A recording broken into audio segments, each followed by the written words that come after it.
छाया की खोज। बहुत समय पहले एक गांव में अन्या नाम की एक लड़की रहती थी।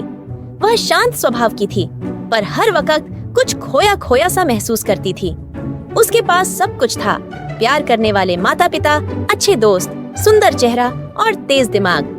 फिर भी उसके अंदर कोई खालीपन था। एक दिन अन्या जंगल में घूमते हुए एक बूढ़ी औरत से मिली। वो औरत एक पत्थर पर बैठी आंखें बंद करके कुछ बुदबुदा रही थी। अन्या ने पूछा, आप यहाँ अकेली क्यों बैठी हैं? बूढ़ी औरत ने आंखें खोली और बोली, मैं अपनी छाया ढूंढ रही हूँ। अन्या हंस पड़ी, छाया तो हमेशा साथ होती है। बूढ़ी औरत मुस्कुराई और बोली, नहीं बच्ची, हर इंसान की एक असली छाया होती है, उसकी आत्मा की परछाई, जिसे ज्यादातर लोग कभी ढूंढ ही नहीं पाते। अन्या को ये बात अजीब लगी, पर कुछ भीतर से उसे खींच रहा था। वो औरत उसे एक गुफा की ओर ले गई। गुफा के अंदर गुप्त अंधेरा था। बूढ़ी औरत बोली, इस अंधेरे में तुम्हें अपनी असली छाया दिखेगी, लेकिन केवल तब जब तुम डर के आगे सच्चाई से आंख मिलाओगी। अन्या ने हिम्मत की। जैसे जैसे वो अंदर बढ़ती गई, उसे अपने पुराने डर, गलतियां, पछतावे और कमजोरियां दिखाई देने लगीं, जैसे वो सब दीवारों पर चलचित्र बनकर चल रहे हों। वो डर गई, पर रुकी नहीं। अंत में उसे एक आईना दिखाई दिया। उसने झांका, पर आईने में उसका चेहरा नहीं, एक छोटी बच्ची रोती हुई दिखी। वही बच्ची थी जो बचपन में अपने डर, अनसुने सपनों और टूटे भरोसे के साथ बड़ी हुई थी। अन्या ने उस बच्ची को गले लगा लिया और उसी पल गुफा के अंधेरे में एक रोशनी फैल गई। आईने में अब वो खुद मुस्कुराती दिखी, शांत और पूरी। बूढ़ी औरत कहीं गायब हो चुकी थी। अन्या समझ चुकी थी, असली छाया कोई बाहर नहीं, हमारे अंदर ही छुपी होती है, लेकिन उसे देखने के लिए हमें अपने डर के अंधेरे से गुजरना पड़ता है। सीख, जिंदगी में सबसे गहरी खोज अपने आप को जानना है। जब तक हम अपने डर और दुखों का सामना नहीं करते, तब तक हम अपनी सच्ची पहचान नहीं देख सकते। कछुआ और जादू वाले जूते। मिट्टी नगर नामक एक शांत और सुंदर जंगल में टर्बो नाम का एक छोटा सा कछुआ रहता था। वह बहुत ही दयालु और समझदार था, लेकिन उसमें एक कमी थी। वह बहुत धीरे चलता था, इतना धीरे कि रेस में उसे घोंघे भी हरा देते थे। टर्बो को अपनी धीमी चाल से कोई शिकायत नहीं थी, लेकिन उसके दिल में एक सपना था, काश मैं भी कभी तेज दौड़ पाता। एक दिन टर्बो जंगल में टहलते हुए एक पुराने बरगद के पेड़ के पास पहुंचा। स्पीड सॉल्यूशंस चमत्कारी चिंप द्वारा जिज्ञासावश वह अंदर चला गया। दुकान के अंदर एक अतरंगी चिंपैंजी बैठा था, जिसने चश्मा पहन रखा था और बहुत ही रहस्यमयी मुस्कान के साथ बोला, तुम किस्मत वाले हो, ये लो जादू वाले जूते। इन्हें पहनते ही तुम हवा से बात करने लगोगे, लेकिन याद रखना, तेजी का इस्तेमाल समझदारी से करना। टर्बो ने वह जूते पहने और तभी जूतों से एक अजीब सी रोशनी निकलने लगी। वे जूते रंग बदलते थे, कभी हरे, कभी पीले, कभी लाल। जैसे ही उसने दौड़ना शुरू किया, वह एक हरे तूफान की तरह जंगल में दौड़ने लगा। पत्ते उड़ने लगे, जानवर चौंक गए और तोते डर कर उड़ने लगे। अरे, क्या वो टर्बो था? तोते ने आश्चर्य से कहा। अब टर्बो जंगल का सबसे तेज जानवर बन चुका था, पर धीरे धीरे वह अपनी तेजी में ऐसा खो गया कि अपने दोस्तों की परवाह करना छोड़ दिया। कभी कभी वह कीचड़ में से दौड़कर निकलता, जिससे उसके पीछे चल रहे जानवर गंदे हो जाते। धीरे धीरे जंगल के सभी जानवर उससे दूरी बनाने लगे। टर्बो अब अकेला हो गया था। एक दिन वो उदास होकर एक पेड़ के नीचे बैठा था और उसके जूते पीले चमक रहे थे, जैसे सोचने को कह रहे हों। तभी उसने देखा कि एक छोटा खरगोश डरा हुआ नदी पार करने की कोशिश कर रहा है। टर्बो बिना देर किए दौड़ा और उसके जूते फिर हरे हो गए। उसने समय पर खरगोश को बचा लिया। खरगोश ने मुस्कुरा कर कहा, धन्यवाद कछुआ जी, आप तो सच्चे हीरो हैं। उसी पल टर्बो को एहसास हुआ, तेज होना तभी अच्छा है जब उसका इस्तेमाल सही कामों के लिए किया जाए। अब टर्बो अपनी तेजी का उपयोग दूसरों की मदद के लिए करने लगा।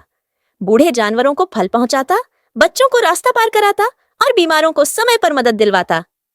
धीरे धीरे जंगल के सभी जानवर फिर से उसके दोस्त बन गए। अब टर्बो तेज भी था और सबसे प्यारा भी। उसने मुस्कुराते हुए कहा, तेज होना अच्छी बात है, लेकिन दयालु होना उससे भी। सच का चश्मा। एक बार की बात है, एक छोटे से गांव में एक लड़का रहता था जिसका नाम चिंटू था। चिंटू थोड़ा शरारती था और हमेशा दूसरों की गलतियां ढूंढता रहता था। उसे हर किसी में कोई न कोई कमी नजर आती थी, कभी किसी की चाल तो कभी किसी की बात। उसके दादाजी गांव में बहुत समझदार माने जाते थे। उन्होंने चिंटू की यह आदत देखकर सोचा कि अब समय आ गया है, उसे एक सबक सिखाने का। एक दिन दादाजी ने चिंटू को एक पुराना सा चश्मा दिया और कहा, यह कोई साधारण चश्मा नहीं है, इसे पहनकर दुनिया देखो, फिर बताना तुम्हें क्या दिखता है। चिंटू ने चश्मा पहना और बाहर गया। जैसे ही उसने लोगों को देखा, उसने आश्चर्य से देखा कि सब अच्छे लग रहे थे। किसी की मुस्कान सुंदर लगी, किसी की मदद करने की आदत अच्छी लगी, उसे हर किसी में अच्छाई दिखने लगी।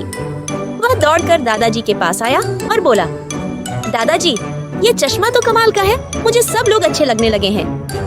दादाजी मुस्कुराए और बोले, बिल्कुल बेटा, यह चश्मा सच का चश्मा है। जब हम दूसरों को उनके अच्छे पहलुओं से देखना शुरू करते हैं, तो दुनिया खुद ब खुद खूबसूरत लगने लगती है। उस दिन से चिंटू ने अपनी सोच बदल ली। अब वह लोगों की अच्छाइयाँ देखने लगा और खुद भी अच्छा बनने की कोशिश करने लगा। शिक्षा, अगर हम दूसरों में अच्छाई देखें, तो दुनिया खुद बेहतर लगने लगती है।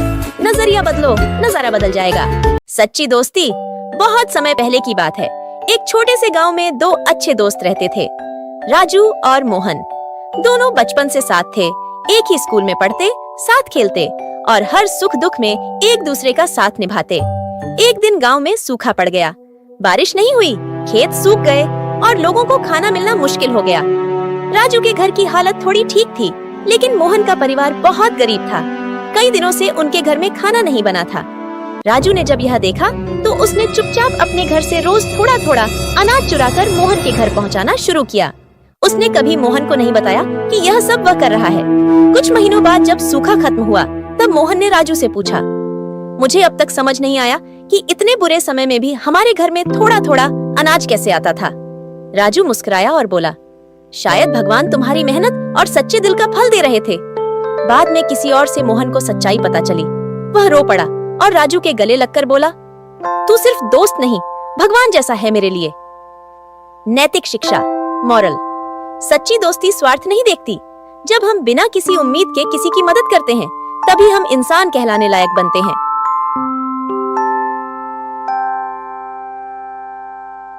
नीलू चिड़िया और सुनहरी घाटी। नीलू एक छोटी नीली चिड़िया थी, जो एक पुराने पीपल के पेड़ पर अपने माता पिता के साथ रहती थी। वह तेज उड़ती थी, खूब गाने गाती थी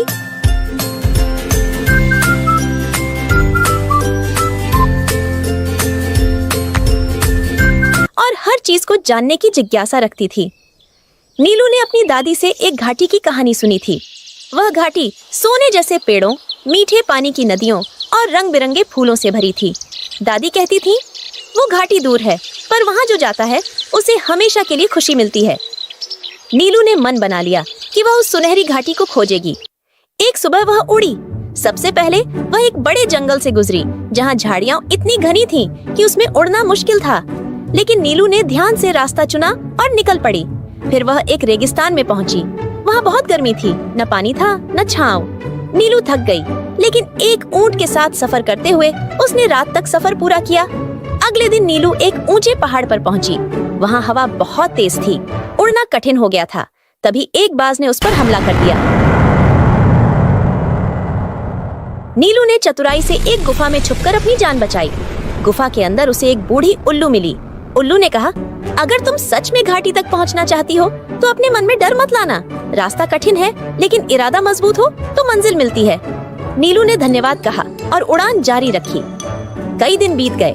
उसने बर्फ से ढके मैदानों को पार किया, तेज बारिश में उड़ान भरी और ठंडी रातों में पेड़ों की ओट में सोई।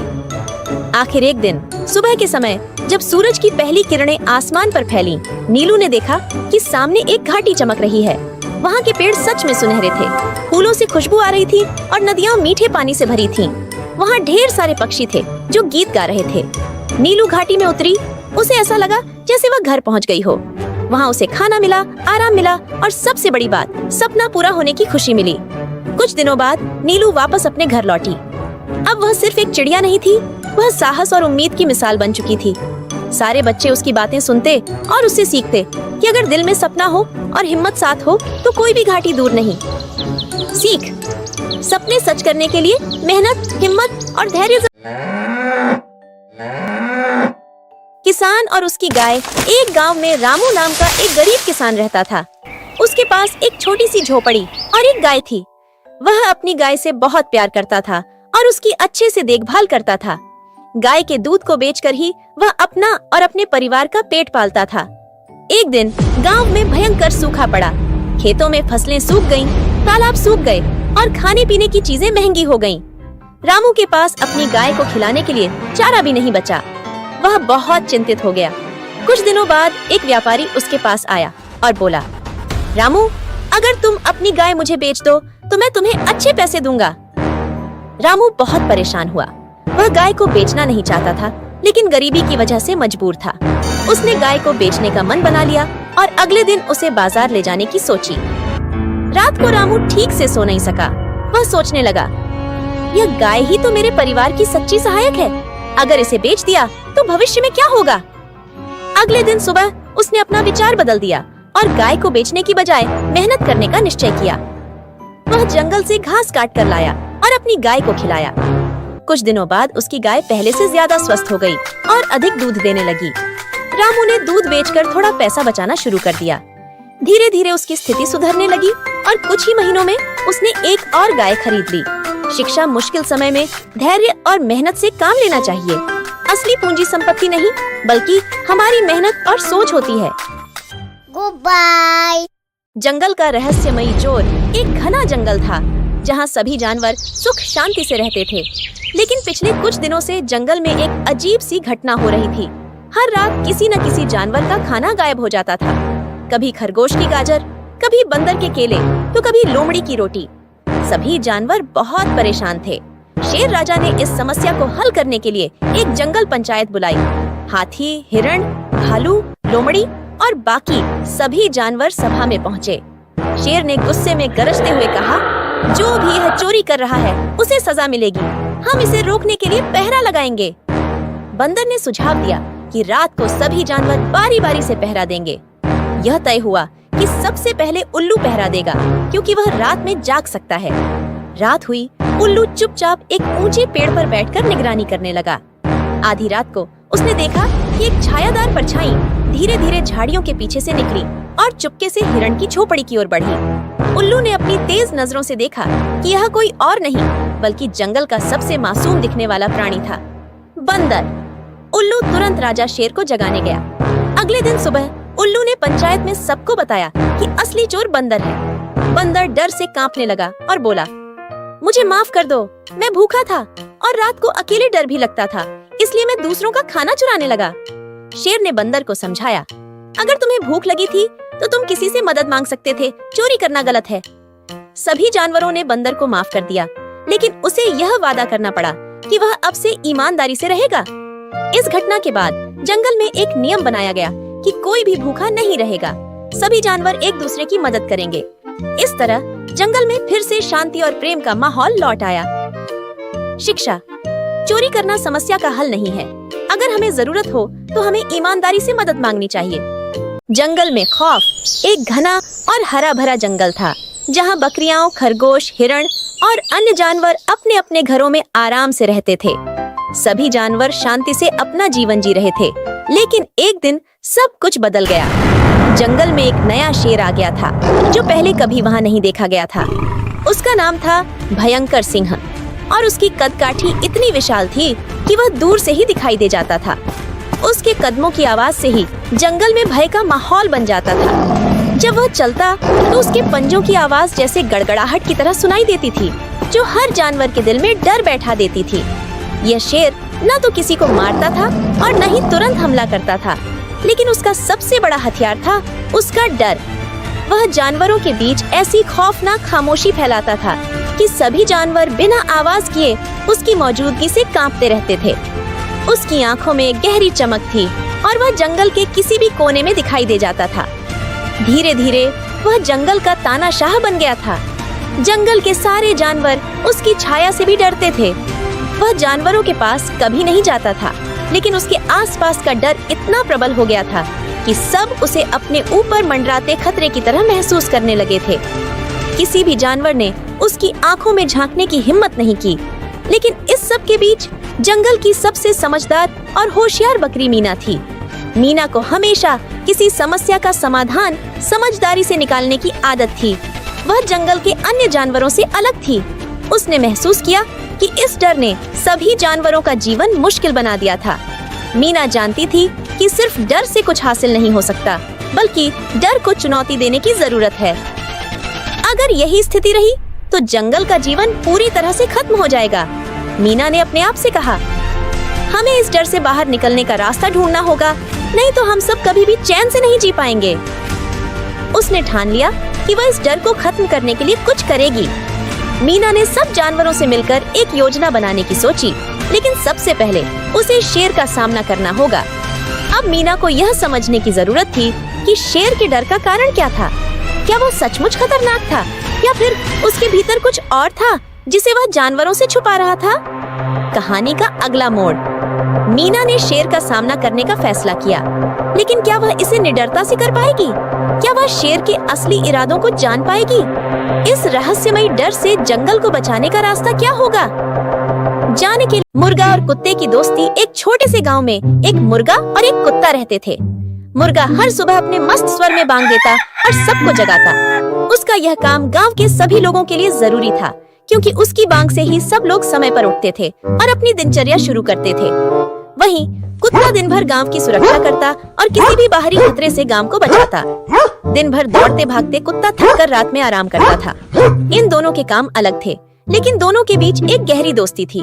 मुर्गा हमेशा कुत्ते की बहादुरी और साहस से प्रभावित रहता था। वह अक्सर कुत्ते से कहता, तुम कितने बहादुर हो, तुम्हें देखकर तो मुझे भी साहसी बनने का मन करता है। कुत्ता हंसी में कहता, तुम्हारा काम बहुत महत्वपूर्ण है, तुम अपने तरीके से साहसी हो और तुम्हारी बांग से सबको जगाना बहुत बड़ा काम है। तुम जैसा काम मैं नहीं कर सकता। लेकिन एक दिन मुर्गे को लगा कि कुत्ते की तरह भौंकने में कुछ खास बात होनी चाहिए। उसने सोचा, अगर मैं कुत्ते जैसा साहसी बन जाऊं तो शायद मुझे और ज्यादा इज्जत मिले। मुर्गा कुत्ते से कहने लगा, आज रात मैं तुम्हारे जैसा भौंक कर दिखाऊंगा, फिर देखना। कुत्ता चौंका और उसे समझाने की कोशिश की, मुर्गा, तुम मुर्गा हो, तुम्हारी आवाज और तुम्हारा काम बहुत अलग है। अगर तुम मेरी तरह भौंकोगे तो यह तुम्हारे लिए सही नहीं होगा। लेकिन मुर्गा नहीं माना और सोचा कि एक दिन कुत्ते की तरह भौंकने में क्या हर्ज है। रात का समय आया और मुर्गा कुत्ते के जैसा भौंकने के लिए तैयार हो गया। उसने अपनी गर्दन तान कर जोर से कहा, भौंक भौंक। उसकी आवाज सुनकर सारे जानवर डर गए और इधर उधर भागने लगे। मुर्गा खुश था कि उसने कुत्ते की तरह भौंकने में सफलता पाई, लेकिन अगले ही पल उसे एहसास हुआ कि यह काम इतना आसान नहीं था। भौंकने के बाद वह थक कर चूर हो गया। वह पूरी रात सो नहीं पाया और अगले दिन सुबह वह पूरी तरह से हाँफता हुआ था। अगली सुबह कुत्ता मुर्गे के पास आया और मुस्कुराते हुए बोला, तो अब तुम्हें क्या लगा? जब तुम वह काम करते हो जो तुम्हारे बस का नहीं, तो उसके परिणाम उलटे ही होते हैं।